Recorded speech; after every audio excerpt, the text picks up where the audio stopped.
Hello, everyone. I'm Hugh Bonneville. And I'm Lashana Lynch. Lashana, you're such a great action star. I've always wondered, how do you do that thing where, you know, you punch someone really hard? Oh, it's easy. I'll just do this. Oh, I think he meant, how do you pretend to do it? Oh. Let's start the show!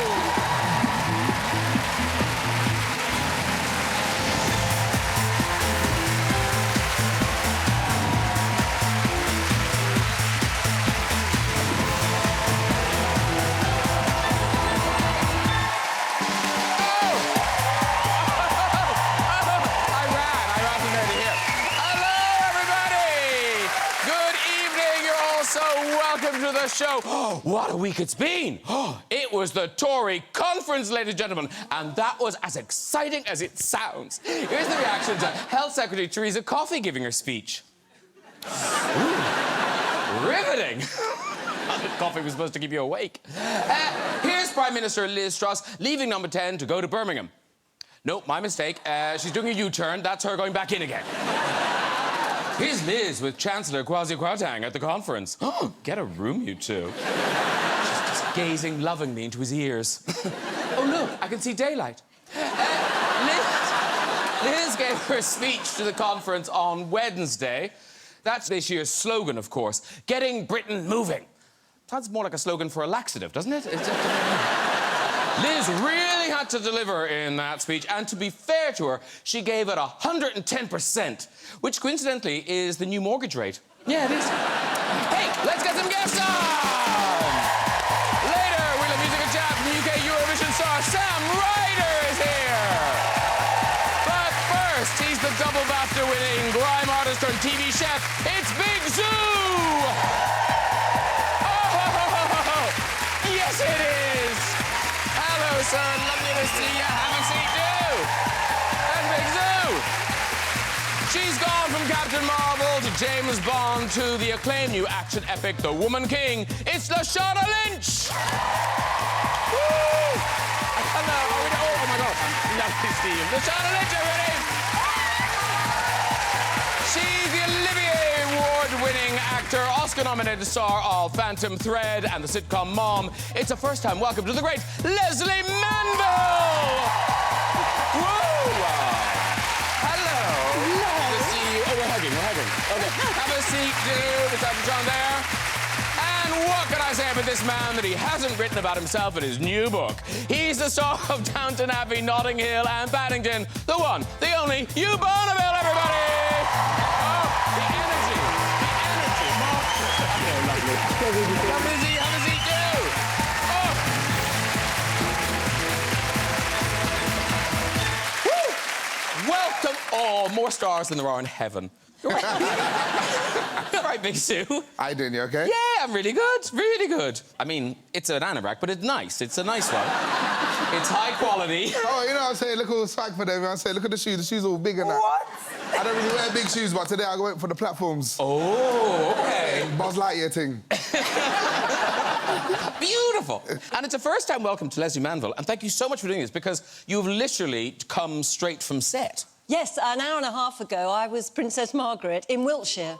Oh, right. I know, yes. And that's not an act that I do. I mean, I don't go around being Princess Margaret. Yeah, you know. children's parties. Yes, no. I was bona fide being her. And this is the crown? This is the crown, yeah. OK. Yeah. So, do you see her out, if you know what I mean? Yes, I do. Oh, OK. Yeah, yeah, the older Margaret. OK. So I will bid her farewell. We all will. Yes. Yes. When's that happening, by the way? When will the crown be on the telly? Well, the season 5, which we shot last year, starts on November the 9th. Oh, OK. Welcome back to Lashana. Now, you were here last time for Bond. Yeah. Obviously. And this week's a big week for Bond. It's the 60th anniversary of the first movie. So have you been involved in any of that? Oh, yeah, we had a Sound of Bond concert on Tuesday, which was amazing. Oh, there I am. Oh, there you are. Fab. Oh, yeah. Oh, wow. Woo. It was fab. There was, I mean, they told me Shirley Bassey was performing. I was like, oh, she'll close the show. As soon as the show started, it was Shirley Bassey out straight like this. And I was like, she's in gold, she's happening. No, there she is, yeah. Fabulous. It was amazing. It was amazing. Of course, I have to say, Lashana, not the only Bond star on the sofa. Do you know this? No, I don't. I'm ready. You? Bonneville. Which one were you in? Well, it was glamorously called, when I first read the script or the scenes, Bond 18, and it turned out to be called Tomorrow Never Dies. Oh, wow. No. I think we've got a picture of you in Tomorrow Never Dies. There we go. Yes! Pillsbury dough man, really. Isn't it? I mean, it does look like Tomorrow Never stops eating, but... Oh, my God. That's uncalled for. No, you look so lovely now. Yeah, we can well laugh at saved, this. well we can laugh at this now. Yes.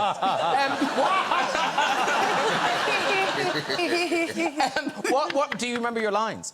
I had one. I had two, but one got cut. OK, you might have to help me here.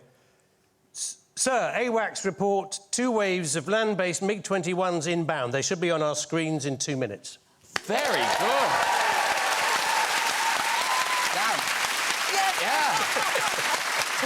Yeah.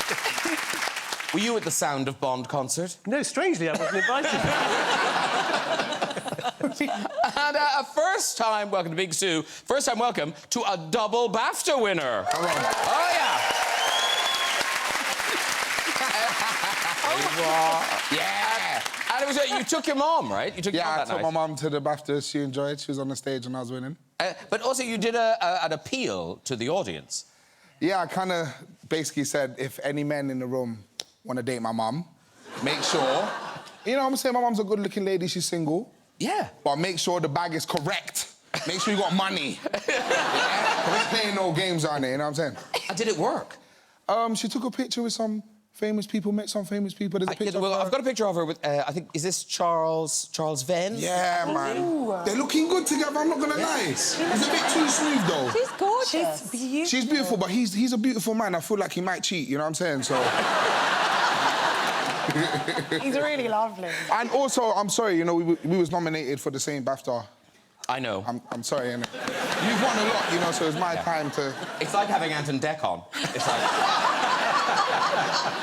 I fought this booking. I want you to know.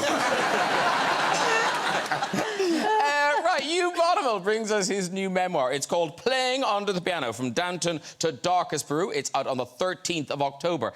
I love this pose, Hugh. Maybe I could recreate it. Oh, look, I've got the same suit on. How about that? It is the same suit. Yes, it is. Oh. Were they going to superimpose a piano for you to lean on, or what is that? Unfortunately, they forgot the piano. I couldn't afford the piano, actually. Now, you know, before I read this book, I didn't know much about you, but from the title, Playing Under the Piano, I was getting quite a posh childhood. Well, actually, the reference is to actually under a... Yes, it's not a grand piano, may I add. Oh, isn't it? No, it's from the kindergarten. And I can remember playing under a little upright piano and not coming out to do the little bit of performing in front of the class that I was being asked to, because I was a bit scared. Oh. So there's a sort of... I don't know if Lesley and other performers feel this, but, you know, sometimes you sort of have this tension between wanting to go out and show off and actually thinking it's all silly, I shouldn't do it. And yet you fought that feeling. I fought that feeling. Somehow I suppressed it. So here we are. But you have been working, you know, successfully. You'd making a living in the business. So I think from the outside looking in, people thought Downton was your big break. But did that feel like a big break to you? Well, yeah, there's different gear, certainly. I mean, the number of people who came out and said, you must have been so relieved when Downton came along. I had been working for 25+ years before then, and very happily so. But it was obviously a completely strange gear shift when we did Series 1. No one was particularly interested, or, you know, people thought that the costume drama was dead, and suddenly, poof, it exploded and became a sort of... rolled out around the world and seemed to have an effect in every country it went to. It was... Yeah. Very, very peculiar and wonderful at the same time. But it was a significant difference. I mean, without Downton, I wouldn't have met a little bear. Oh, the Paddington bear. The Paddington. Oh. I mean, yeah. And in the book, you talk about how they had to change the rating for the movie, because it was supposed to be a kind of a U for Universal, and it wasn't that in the end. Well, yes, apparently there were two principal reasons. One is that when Paddington is eating his sandwich in the sentry box and another sentry comes along senior officer comes along to sort of, you know, change the guard and says, get out of here, apparently you might be able to hear the word, get over here, bloody bears. The word bloody might have emerged from the mumbling. But the other was that when I dressed up as a cleaner, that it was a bit provocative.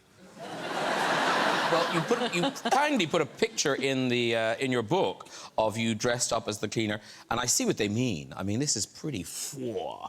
Can you get a close-up of that? I mean, check that out. Yeah. Calm down, everyone. He's right here. I love that got it a PG-13. Yeah. Those legs. And talking of classic children's characters, Matilda the musical is now a movie, and Lashana Lynch, you're in it. You were at the premiere. Was it this week, the premiere? Yeah. Yeah. Wow. So who do you give us? Miss Honey. Miss Honey. Oh, yeah. They love Miss Honey. There you are. There you are. Jeez. Oh. So a lovely role. You get to act, you get to sing, but a lot of children, I imagine. Yeah, about 200 children. Lesley gasping with horror. Yeah, we survived. It was fine.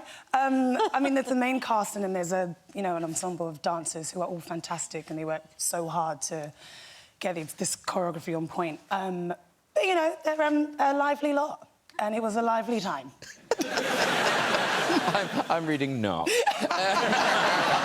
This is awful. It was terrible. But now, the reason that Lesley might have gasped at the idea of working with so many children is one of your very first jobs wasn't as an actor, it was a presenter. Yes, I was 17 and I was presenting... It was when ITV was all broken up into regions, and this was Westwood Television, which sort of covered Devon and Cornwall and a few other places. The programme was called Young Eyes, and it was like a Blue Peter type programme, but we had to film it as if it was live, even though it wasn't live, because they quite literally didn't have an editing machine at Westwood Television. Yeah. So I would do all these interviews, and I was pretty good at it, Graham. I mean... All right, back off. Big Zoo's already got the Bafta. It's true. But one week, I got this little boy who was into speleology, which is cave digging and diving and all of that stuff. In the rehearsal, he was fantastic. So it's a 7-minute interview. He was about 8, 9 years old. So then we go live, as it were, and I ask him all these questions about speleology and do you this and do that? And he just went, yes. Yeah, and? Another question. No. You know, it was awful. I mean, do you ever have that problem? I do, but happily I've got some other children on the couch. I can turn to. I mean, I take my hat off to you, because it's not easy, is it? And I haven't done it again since. OK, good. Keep it that way. But actually, Big Zoo, you've worked with young people. You did the Young Chef show, hungry for it. Yeah, working with 10 young up-and-coming chefs. Yeah, OK. See us there, me, Stacey Dooley, Chef KK. OK. We got Stacey. Now, it was a beautiful show. The young people were amazing. I had to get into my Gordon Ramsay bag. But I wasn't swearing at them, calling them little shits. I was actually nurturing them to become great human beings. You look easily impressed, Big Zoo. Burger! Burger! Eaten buns!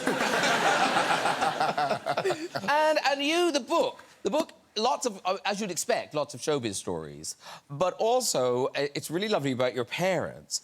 Just tell us about your mother. I'm sure she was always an interesting woman, but later in life you discovered she was really interesting. Well, yeah, because when I was about 10, she went off to do a part-time job at the Foreign Office, where she'd worked when she was much, much younger, before she had a family.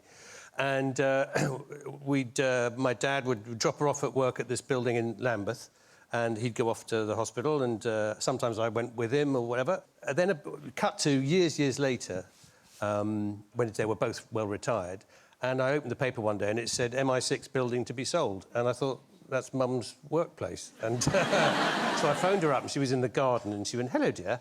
And she came in for the gardens, and I said, did you work for MI6? And she said, And I said, no, but did you? You were a spy. Wow. And she said, no, I did some filing, and which is what it turned out she did. But it was quite sort of classified filing, and I only discovered this years later. And when she passed away, I asked my dad if she'd ever talked about it. He said, no, I had no idea what she ever did, because... But they allowed you... Didn't MI6 allow you in and showed you all the secret files and things? Well, they didn't show me secret files, but they did very kindly... they show you secret files? They didn't show me secret files. They did not show me secret files. Please don't tie me to a chair and ask questions. No, but they did actually ask me in to do a sort of lunchtime chat. They were having this sort of sequence of chats to sort of from outsiders, really, to come in and just, you know, natter to the boys and girls who work there. So I just did a talk about, you know, about my life in the industry and people who'd inspired me along the way and that sort of thing. And then I met a man afterwards. He came up to me and he was roughly a bit younger than me, but he said, I worked with your mum, and that was just astonishing because she was a few years gone by now. Yeah. And he said we were in our section, up in the, whatever it was called, P section or something, and we'd hear these footsteps on the corridor coming, going, quick, there's Pat, quick, look busy, look busy.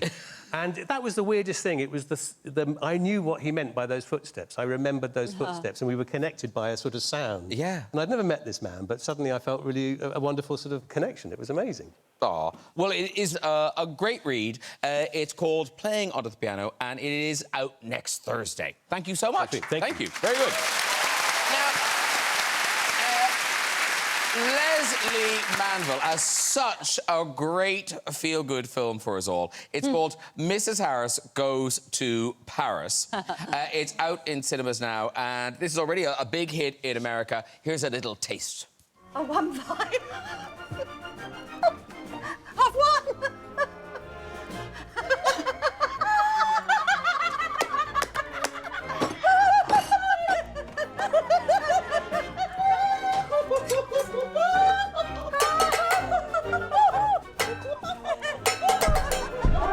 You want to make nice to her? She's only gonna won the pools.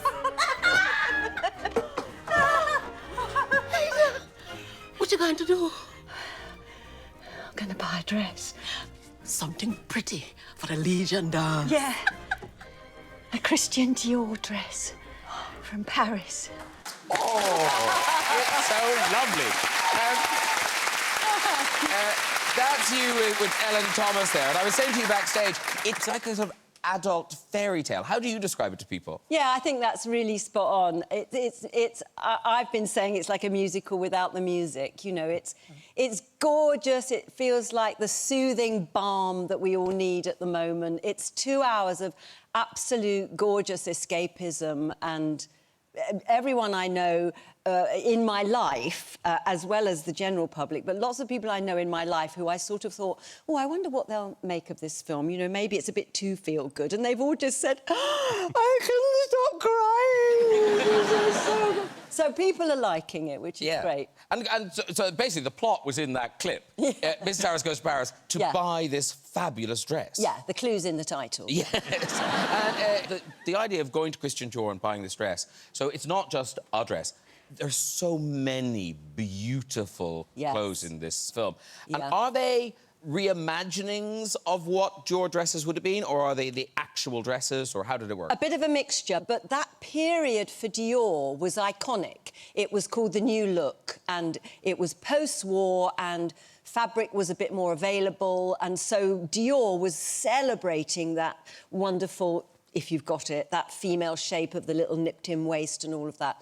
It was just, it's sumptuous. And have any of the dresses ended up in Chez Manville? No, but I did get Ada's hat. Oh. Which is a bit different. Thank you very much. No, I mean, you'd like to think that you can go around taking those things, but you can't really. But I did keep... Ada's got this little felt hat that she wears in the film, so I kept that. And, Lashana, you are fast becoming a sort of fashion icon. Your red carpet looks are... they're fabulous. Tonight, you know, that's your Bond premiere. And I just wonder, like, are you one of those people, do you just rock up and go, yeah, I'll put that on? Are you really involved in all these looks? Oh, no, I'm really intentional. I wish I could just rock up. I wish I found it that easy. But this one in particular, I wanted to have a hand in it because it was a special moment for me to celebrate my culture. So this is the Jamaican flag, basically. It's black and green, and that is our national bird at the back. So Vivienne Westwood was really happy to be able to collaborate with me, and I was really proud of it. And, you know, I was teasing you about your anorak earlier, but let's have a look at you on the red carpet of the Baftas. Come on. It's the same thing. On the same we was on the same wave. You know what I'm saying? I thought, you know what? I don't really wear suits, so I'll wear Stony. Get the badge in.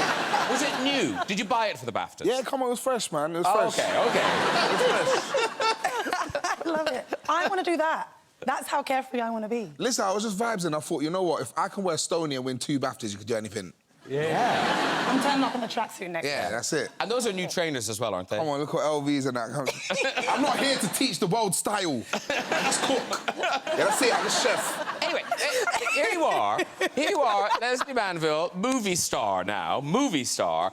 And yet, theatre, you love theatre. I mean, you have dedicated your life to the theatre. Is that fair to say? No, it is. And I do honestly believe it's where I learnt it all. Because on stage, nobody can edit you. They can't make you look better than you are.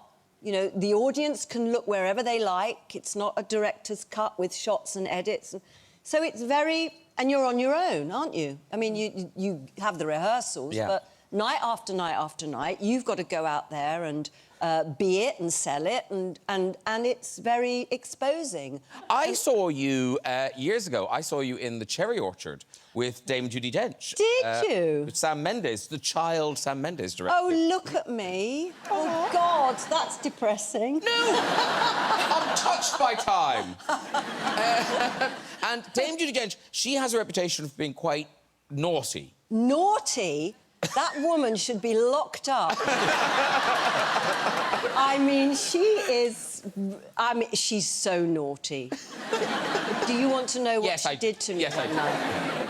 So there's a moment in The Cherry Orchard where my character was on stage on their own for a short time. Judi Dench is in the wings trying to make me laugh, trying to corpse me, which is... Yeah. Try to make me laugh. And she's... How can I put this? She's pretending that she's being pleasured by somebody from behind. So,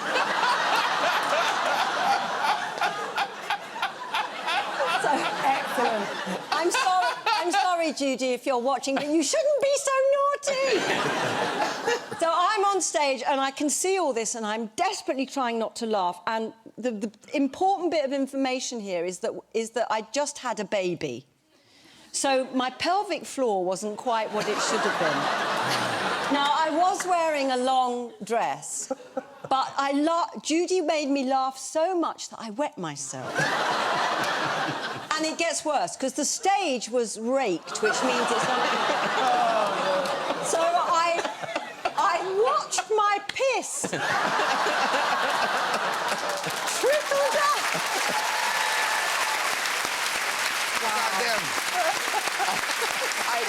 I don't think I was there that night, no. Well, if you were in the front row, you'd have seen it go over the edge. That woman is so naughty. I mean, you must have stories about her. Do you work with her? I've worked with her a few times. Oh, my God. And we did a play at the National Theatre called Entertaining Strangers, which was an ensemble, a promenade production, which meant the audience was in amongst the actors and vice versa. And one evening, she was off stage and she could see a mutual friend, Howard Davies, a director, sitting amongst the group of people on this stage. So she thought, I know. So she scribbled a note. And as she passed by to go and do the scene with Tim Pigott-Smith, she scribbled down, fancy a shag. And as she walked past him, she dropped it in his lap and carried on and did the scene. And... feeling very smug with, and pleased with herself. And at the end of the scene, she sort of looked round and realised it wasn't Howard Davies. That's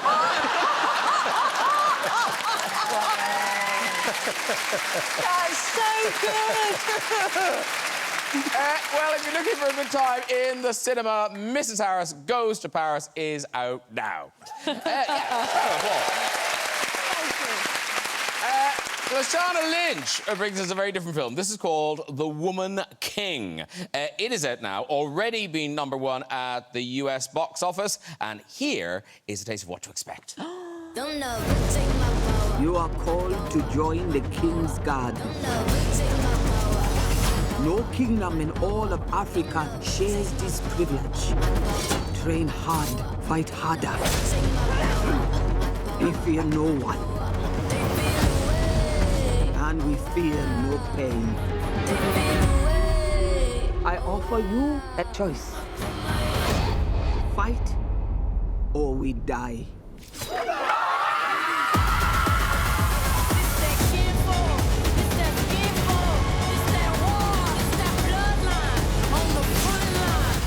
For war, where you gonna run? It's so good. I saw it last night. It's just terrific. And it looks like a kind of fantasy film, but these elite female warriors, they existed in history. Yeah, they're a female army from 18th century Benin, as in our story. And they're incredible. We've got Viola Davis, we've got Sheila Atim, we have Tuso Mbedu, we've got John Boyega, all coming together to represent this based on true event story. And it's just an epic drama full of real stunts and real life, real women, real power, real inspirational everything, really. Yeah. For myself included. Because for most of the film, your character refuses to feel pain. Yeah, that's based on the real Ogogie women as well. They literally were taught not to feel pain. Which must be quite hard to pretend that I'm not going, ow, ow. When, look at that clip there, you see me standing on a rock. There's about 5 rocks under my foot there, which is fantastic. But did they give you a protective thing for the sole of your foot? No. No, we were just barefoot, just raw the whole time. Which was amazing, because we were in 3 a.m. Doing stunts in the dark, taking down men, as you see, and like I said, 100% stunts. Are you throwing him with a sword? Yeah, with a machete in my hand. So you got the sword and you're throwing him? Yeah. Damn. And then after I throw him, I then have to take him down again. Yeah.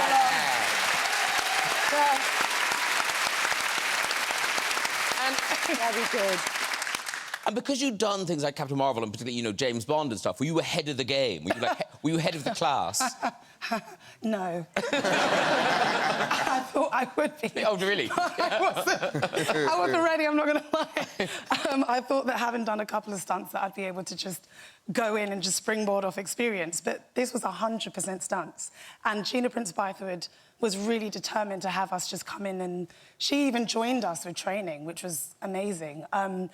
But no, this was throwing men, this was machete work, they're really heavy, this was discovering muscles in your wrist that you didn't realise you had. This was working on a Sunday. Big Zula first. He was waiting, like... I saw your eyes. I say that, man. Lay out on here. No, it's just, you were just the right hand, innit? Well, I learned about all that, so that was fun. And now, Lesley Manville, obviously you've done lots and lots of acting. Have you deliberately chosen every role to avoid stunts? Have you ever done a stunt? I like my own cigarettes. Oh, there you go. Actually, I do my own stunts. When have you done stunts?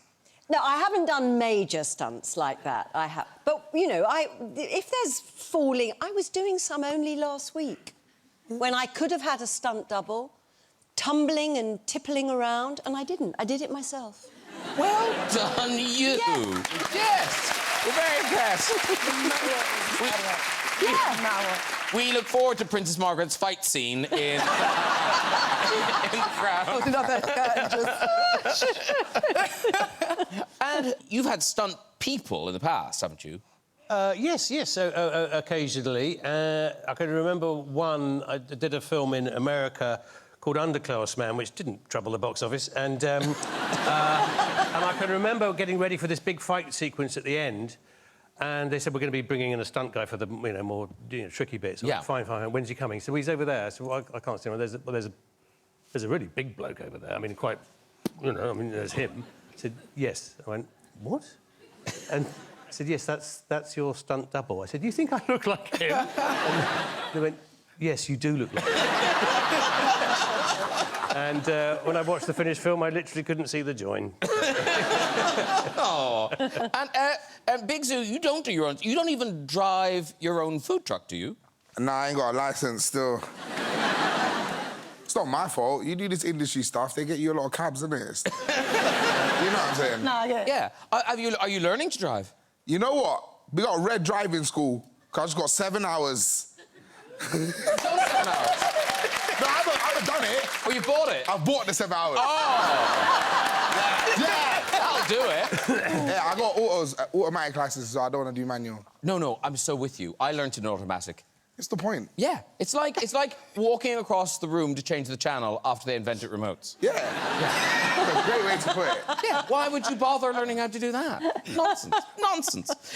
Now, the BAFTA-winning Big Zoos, Big Eats, 3 series now. They're all available on UK TV Play. So just to remind you of what Big Zoos, Big Eats is like, here it is. You can't have a roast without carrots. But for Mel, we're bougieing them up. It's time to take these carrots on a club night. Start with some shallots and butter in the pan. Slice up multicultural carrots, no discrimination, and bun the wine. For Mel B, it's a champagne ting. Woo! Get your beautiful batons into the pan, give it a chef flick. You know me, when I go to the club, man bust the champers, you know my thing. While the champagne carrots get all bubbly in the pan, check on Tubbsy. Add some honey for my honey and a little bit of chefiness. Woo! Be out. I love it. That's all I did. I love it. A little bit of chefiness.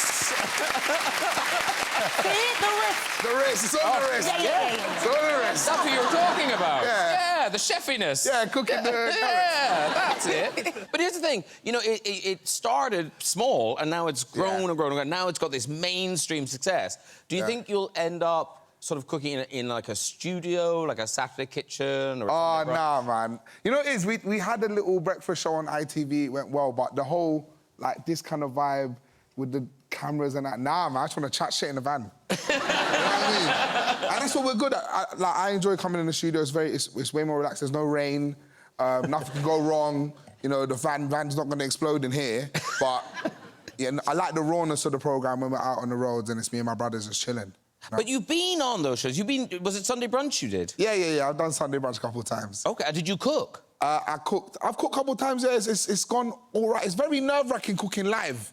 You know, when you cook live, there's too many things. Someone's in your ear talking rubbish, and you're like, bruv, let me just flip the pancake. But when I went on Sunday Brunch last time, Michelle Roux was there. Oh, yes. Big Michelle Roux, you know, big boy chef. Yeah. He cooked me a soufflé. Very dead. Not gonna lie. Why can't I say that? Why? Look, I come from rap, where there's battle rap, yeah? I think with chefs, there should be battle chefs. I want to battle Michelle Roux. Yeah? Can I see it down the camera? Michelle Roux, I know you got a family dynasty, but I don't care, that soufflé was dead.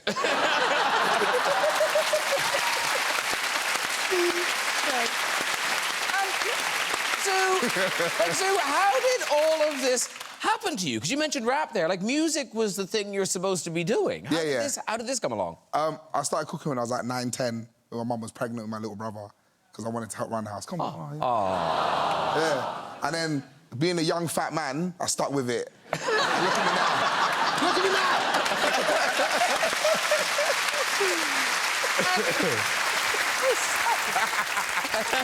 But so all these things come out of it, and like acting has come out of it. You've done acting now. Yeah. I got a little main lead in a program called Sneakerhead.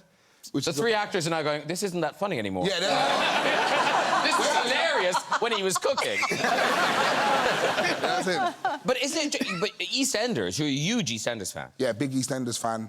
And have you been on the set? Yeah, when I was filming the music video in Elstree, my friends was walking around as they do, and they found the door, it opened, and it was like, oh my God, this is the pub. It was in the pub. It was in Queen Vic. But obviously, it's not the real one, because it's a TV set. So we tried to go upstairs, and then when you realise you can't go upstairs, you're like, oh, bro, this ain't real. We tried to pull a pint. The pint wasn't going in. And then we walked into another room, like, oh my God, isn't this like Billy's room or something? Like, basically, we realised EastEnders isn't real. Like, I thought it was a real neighbourhood in BBC, but nah, it's broken up rooms and stuff. It just, hey, I don't want to blow your mind. I don't want to blow your mind. But someone here has starred in EastEnders. Ooh. What? Hugh Bonneville. What? You got that? Yeah. Yeah. Who did you give? I played a headmaster in one scene with Wendy Richard in about 1980-something, 1990-something. Yeah, no, I think this is when I used to watch EastEnders. Here you are. Oh, good. Oh, my God. Tell me this. Did you go into it thinking, maybe the audience will demand that the headmaster comes back? Did you... Well, no, I'd met the director for another job, and I said I would give my eye teeth to be in EastEnders. And he said, well, there's this one tiny scene with Wendy Richard. And so, like you, I turned up at Elstree. I was all excited and walked across Albert Square, and I saw the Queen Vic. And somebody had said, oh, they're doing some Queen Vic scenes at the moment. So I thought, oh, well, there's a Queen Vic. I'll just pop in and say hello on the way through to the dressing room. Open the door, scaffolding. Nothing. Lesley Manville, also soap veteran. Oh. Which one were you in? Well, when I was about 19, I was in Emmerdale Farm, when it was a twice-weekly lunchtime soap. Mm-hmm. And I did it for about just under a year. Who did you play? Rosemary Kendall. I think we've got a picture of you as my Rosemary. God. Oh! And that tree is real. No fakery on Emmerdale Farm. So at the end of the year, did you have a sticky end? What happened to you? I got to snog Fraser Hines in the cowshed. Ooh. That was. Did that kill you? Because it was it was a bad case of unrequited love. Oh. And a cow shitting in the background. And that was it, I'd gone. Yeah, I'm out of here. And you might be thinking, Lashana Lynch, she's too classy, she's never been in a soap. But kind of, you were in, was it The Bill you were in? Yeah, my first job. My first double episode. Oh, they were the best. Yeah. What was your storyline? I was kidnapped by a gang of people and had to be, like, handed over as, like, a package between two gangs. I think we've got a picture of you in The Bill. Here you are. There she is. Oh, my gosh, I had hair. Yeah. Was this pre-kidnap or post-kidnap? This was the handover. Oh, yeah, that's a melamine. He was just about to hand me over to, like, a really bad boyfriend of mine. And was it one of those things where you were thinking, again, will the audience demand I return? Can I be a regular? Yes, I was what? They need me now. Let's find out what happens to the other gang for the next 6 years. And it never happened. And Big Zoo, tell me, like, all this success, what does it mean to you? Because your speech at the Baftas was so lovely, talking about what it might mean to people seeing you on TV. Yeah, it was a surreal moment because I felt like I got to represent my whole community, people that look like me. And for me, now, working in television, it's important to see people like myself on screen, but I think it's also about working behind the screen. So, you know, I started working in production, got my own production company. I'm gonna start trying making telly so we can start putting people in the right positions to actually represent us on screen and behind the screen, you know? Well done, that man. Very good. Listen, all series of Big Zoo's Big Eats are available on UK TV Play. And once again, Lashana Lynch's film, The Woman King, is in cinemas now. Go see that. All right. It's time for music. This British singer-songwriter has had an incredible year, swapping TikTok for Eurovision. He scored the UK's best result in over 20 years. Here performing his latest single, Somebody, it is Sam Ryder!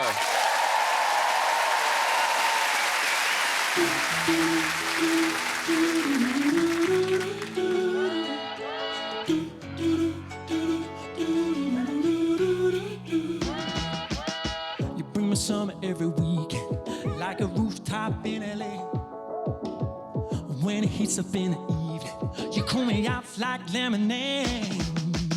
So don't change it like the seasons, 'cause you're perfect in every way. Babe, you gotta love this world leading. If you were running, I'd lead your campaign. You wake me up, got a caffeine in my coffee cup, and like a shooting star, you light me up.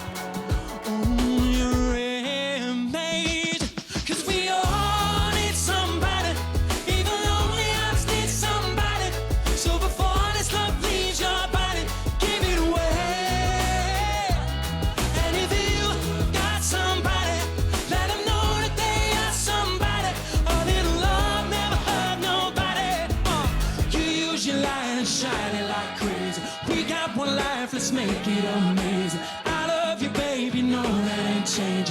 got somebody who loves you.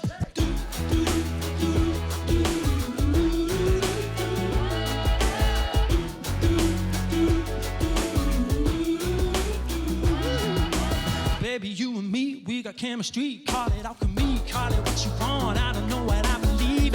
What a time to be living and breathing. And I got a feeling that we're here for the same thing. Wake me up, got a caffeine in my coffee cup. And like a shooting star, you light me up. Oh, you're amazing. 'Cause we all need somebody. Even lonely hearts need somebody. So before this love leaves your body, give it away. And if you got somebody, let them know that they are somebody. A little love never hurt nobody. You use your light and shine it like crazy. We got one life, let's make it amazing. I love you, babe, you know that ain't changing. You got somebody who loves you. You got somebody who loves you.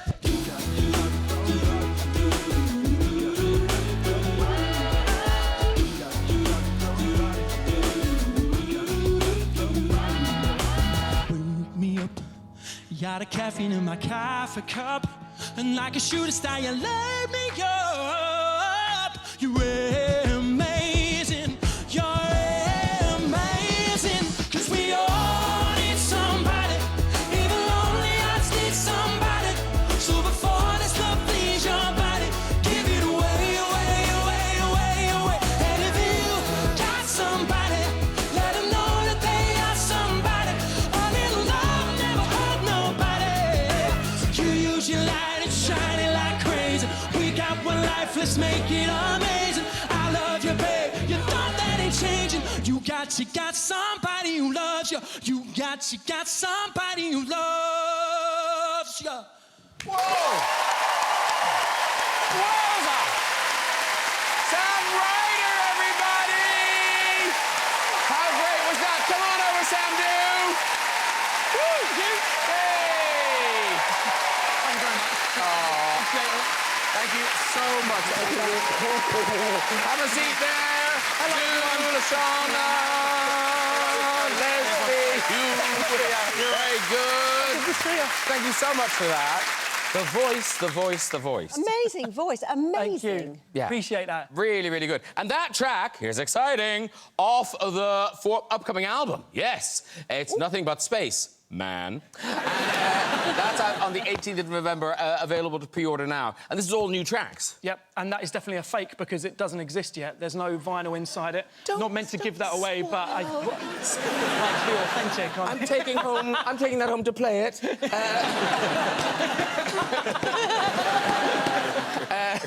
Yeah, but it looked like that. I don't even have one yet, so I'm surprised to see it. That's the first I've ever seen of it. It looked like that. It looked something very like that. Yeah. So, normally, you would have been on the show before Eurovision, but we weren't on. So, congratulations, because you've taken the curse off it. You know, Thank you. You've made it cool again. But you live in the world. I do. Yeah, you know, whatever about the space. You're here, so you knew the vibe of the UK and Eurovision. Yeah. So what was going through your mind when they said, "Do you want to do it?" Were you really gung ho? Well, I've always been a fan of it. So to be asked to do something that you like in the first place, to not do it seemed a little bit, I don't know, the wrong energy. Yeah. Just because you're scared of coming last or something, it shouldn't stop you from... Maybe it should, but... No, but I love that you said you said a lovely thing about loving music more than fearing the competition or something. My enthusiasm is greater than my fear for something like that. Like, I love Eurovision. It's bonkers, it's wonderful, and it brings us all together in a world that all too often pulls us apart, right? And to say, no, I don't want to do it because I'm scared of the outcome, like, you're not really a fan of Eurovision in that case, because it's not about where you come at the end of it. Well, honestly, I think you've changed everything. It is really... You did an amazing job for you changed everything. Yeah. But now, here's the thing. Of course, Eurovision is going to be here. So will you be playing a part in the show in Liverpool? I don't know. I haven't got a clue. No, you have to. I want to be there because it's going to be just incredible, I think. So, I don't know, I might be giving out tickets at the door. Catching up the till. No. And, but we have to check your availability for Eurovision because you're on tour. Yes, yeah, heading out on March, that's it, shortly after the record comes out. And it's like the biggest tour we've ever done. So this is the amazing thing, right? Like Eurovision, you have no idea what it's going to do, but the doors and opportunities it's opened. Like the other week, I was playing with Queen, and they're like my absolute heroes. I can't explain what they mean to me as a singer, or probably all of us, right? Queen and bands like that, they're like they bring us all so much joy. So like, yeah. And actually, I meant to say to you earlier, Sue, have you stopped music now for the TV and the cooking? Nah, I'm still recording. Oh, OK. Yeah, I know. Everyone's on me. Everyone's on me. They're like, Zoo, why are you not trying to rap? We're just trying to cook chicken. But I'll be back. Yeah, I can sing like Sam as well. Yeah. Don't make me sing a ballad. Nah, I'll try. No, duet. That's what we want in our future. Soon come. Yeah. Big Zoo, Sam Ryder. You do the great facial expressions when you sing. You do the... It's because the suit is tight. And thin as well. You wear it well, sir. Thank you. You wear it well. Thank you so much for that performance. Good luck with the album. Good luck with the tour. Sam Ryder, everybody! So good to see you, man. Right, that's nearly it. Before we go, just time for a visit to the big red chair. Who do we find in it tonight? Hello. Hello. Hi, what's your name? Sarah. Sarah. Hello, Sarah. And whereabouts are you from, Sarah? Near Market Harbour, Leicestershire. Oh, you know, Market Harbour. Near Market Harbour. Market Harbour adjacent. Lovely. Are you just out in the country? Are you in a little village or something? Yeah, in a little village. In a little village. It will remain nameless. OK. I tried. You did. Did you work for MI6? No. All right, Sarah, off you go with your story. I used to work for the Foreign Office. What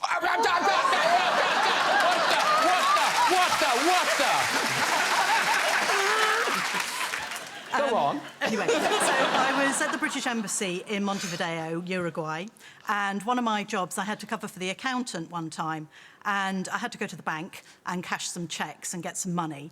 And while I was in there, 2 armed robbers came in and bundled us all into the corner. There was a lot of crying, not me, but a lot of people were crying and upset, and I was trying to sort of help people around and, you know, do my consular thing. And eventually the robbers found what they needed and ran off. The police came, and it took forever and ever to answer all their questions. Meanwhile, eventually I got out, and I was like, oh, and I was a little bit nervous and a bit sort of shaken myself. Yes, and I thought, well, do you know, I've done my bit. The ambassador will be so proud of me. You know, I've helped all these people. There'll be a cup of tea. Maybe there might even be a gong or, you know, an MBE. Who knows, you know. Anyway, I got back to the embassy. Shut. Everybody gone home. I found out the next day our driver had messaged and said, she's held up at the bank. She won't be back early, so you might as well all go home. So, and I was like, I was held up at the bank, you know, properly held up at the bank. No tea, no nothing. You deserve to walk. You deserve to walk, sir. Well done. A bank robbery. I mean, that is a better class of story than we're used to. I mean, normally there's some dog poo involved or something, but no. All right, that really is all we've got time for. If you'd like to go in that red chair and tell your story, you can. Just contact us via this very website. Please say a huge thank you to all of my guests tonight. Sam Ryder! Big Zoo! Lashana Lynch! Lesley Manville! And Hugh Bonneville! Join me next week with singer Self-Esteem, Hollywood star Elizabeth Banks, boss of British Vogue, Edward Enninful, Oscar-nominated Kate Hudson, and Irish legends, Brendan Gleeson and Colin Farrell. I'll see you then. Good night, everybody. Bye-bye!